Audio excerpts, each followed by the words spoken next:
நான் யாரையும் குறிப்பிட்டு சொல்லல, வேண்டாம், அது தேவையில்லை.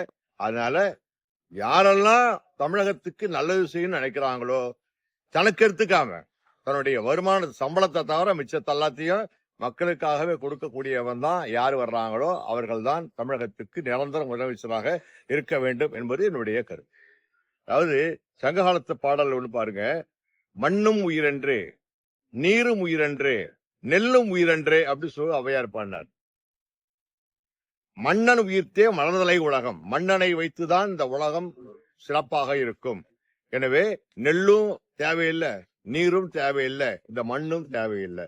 இவையெல்லாம் தாண்டி மன்னனுடைய ஆட்சிதான் சிறந்த ஆட்சியாக இருக்க வேண்டும் என்பதனாலே இந்த தமிழகத்துக்கு கல் தோன்றி மண் தோன்றா காலத்தே தோன்றிய இந்த தமிழக மக்களுக்கு யாரெல்லாம் சுயநலம் பார்க்காமல் நல்லது செய்கிறார்களோ அவர்கள்தான் தமிழகத்தினுடைய நிரந்தர முதலமைச்சராக வர வேண்டும். இந்த தமிழ்நாட்டுக்கு யார் முதலமைச்சர் என்று சொல்வதை விட யாரெல்லாம் நல்லவர்களாக இருக்கிறார்களோ அவர்களே முதலமைச்சராக வருவது நல்லது. நல்லவர்கள் எப்படி சொல்றதுன்னா, மக்களுக்காக மனிதர்களுக்கு எல்லாத்தையும் செய்யணும். தனக்குன்னு வச்சு பறிக்க கூடாது. தனக்கே வச்சுக்கிட்டு அவன் எதையும் செய்யாம இருக்கிறது முறையில்லை.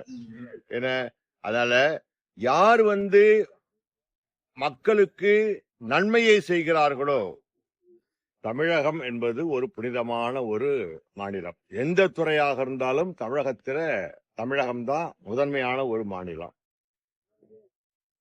அது மட்டும் இல்லாம கல் தோன்றி மண் தோன்றா காலத்தே முன் தோன்றி மூத்த குடி தமிழ்குடி.